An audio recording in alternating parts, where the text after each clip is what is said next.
Hi everyone, welcome back to my channel and Advanced Science where today we are going to talk about prism. A prism is a triangular glass piece having two triangular bases and three rectangular lateral surfaces inclined to each other.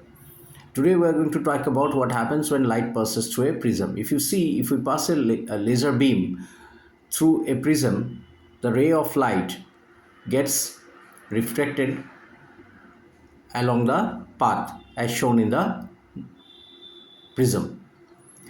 Now, let us try and understand this. What happens when a ray of light, white light, passes through a prism?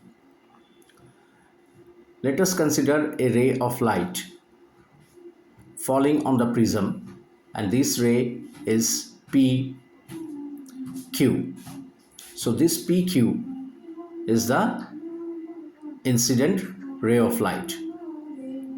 QR is the refracted ray, and RS is the emergent ray in this diagram. So let us just note it down. PQ is the incident ray, and incident ray is the ray which comes and falls on a surface. So this is called the incident ray. And in this case, PQ is the incident ray which strikes the surface of the prism and then it gets refracted. Why it gets refracted? Because there is change in medium from air to glass. So QR is the refracted ray. This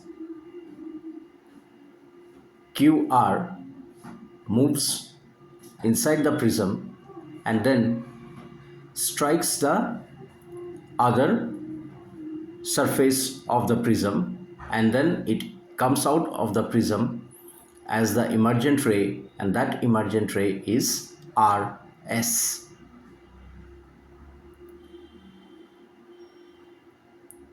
Right? So this much you all are clear. Incident ray, refracted ray, and emergent ray. Emergent ray is RS. So let us note it down. RS is the emergent ray. Fine. Now, as you can see that a prism is a triangular glass piece and its lateral surface meets at the apex or the top. The apex forms an angle which is called angle of the prism, and this angle is denoted by the symbol A.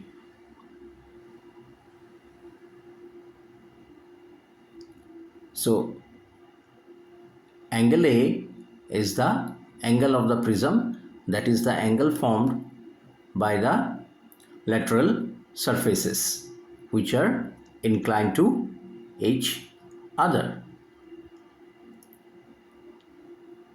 Fine. I hope you all are able to understand this. Okay. The next thing what we are going to do is that if there would not have been a prism, then the incident ray PQ would have moved straight. So let us extend the incident ray PQ, and similarly if we extend the emergent ray, then we will see that these two rays meet and the angle formed by the extension of PQ and RS, that angle is called the angle of deviation, that is angle D. So angle D is the angle of deviation. And what does deviation mean? Deviation means the amount or the degree by which the incident ray has moved off its path, or by how much it has changed the direction, and that is angle D. So that is angle of deviation.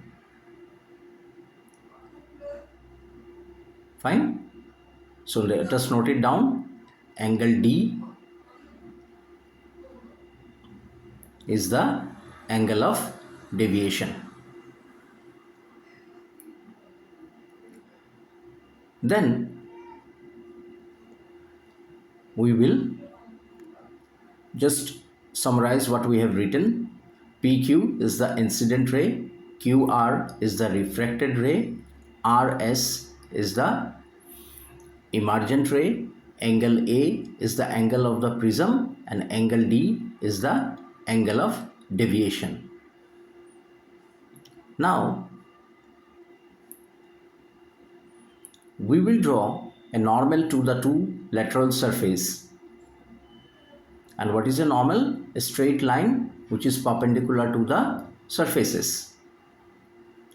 So at the point Q, we will draw a normal, because this is the point where the ray of incident ray has come in contact with the lateral surface. So now let us draw a normal to this point. Similarly, the point at which the emergent ray comes out of the prism, at that point also we will draw a normal straight line, right? Now the angle between the normal and the incident ray is called the angle of incidence. That is, angle I is the angle of incidence. It is the angle between the incident ray and the normal.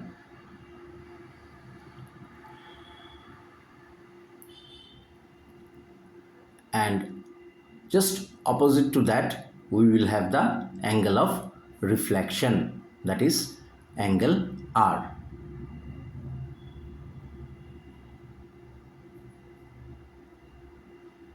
That will be the angle of refraction.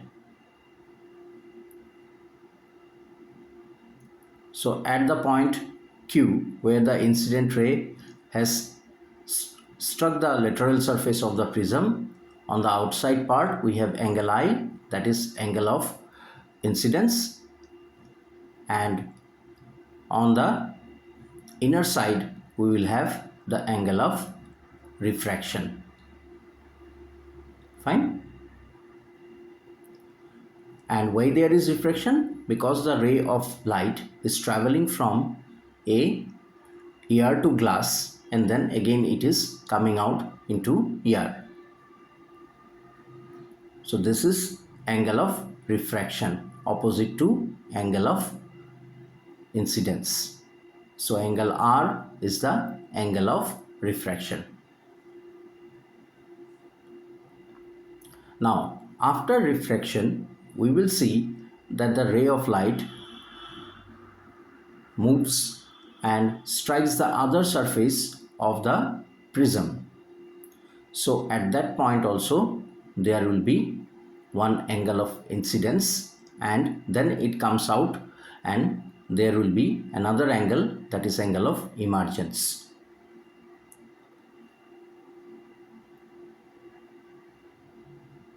So let us draw a normal to this surface also, and we will see that the refracted ray RQ, for that also we have an angle of incidence, but basically we don't show this angle. We will only show the angle of refraction, which in this case is called angle of emergence. Clear?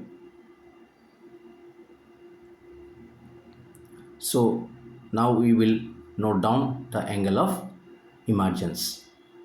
So RS is the emergent ray, and the angle formed between the normal and the emergent ray, that is the angle of emergence, that is angle E. So angle E is the angle of emergence.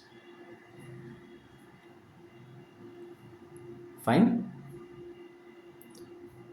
So we see that PQ is the incident ray, QR is the refracted ray, RS is the emergent ray, A is the angle of prism, D is the angle of deviation, and I is the angle of incidence, angle R is the angle of refraction, and angle E is the angle of emergence. I hope you all are clear up to this much. This diagram of prism, the light passing and getting refracted when it falls on a prism, is very, very important for your exam also. And we see that refraction takes place at both the surfaces of the prism because of change in speed of light as it changes the medium from air to glass and again from glass to air. Fine. So this diagram is important. All of you practice this diagram, and there is a high possibility that this diagram might come in your final examination. Is it clear to you all? I hope it is clear, because I am drawing this diagram very slowly for you to understand, right? Next, we are going to go to another topic, and that is dispersion of white light by a glass prism. So we will see what happens when a white light, only a white light, falls on a glass prism. And we will try and understand what is dispersion, right? So let us see what is dispersion and what happens when a white light passes through a prism. And a beautiful spectrum called waveguide is formed. So see in a real prism what happens when white light passes. 7 colors are formed, which is the spectrum.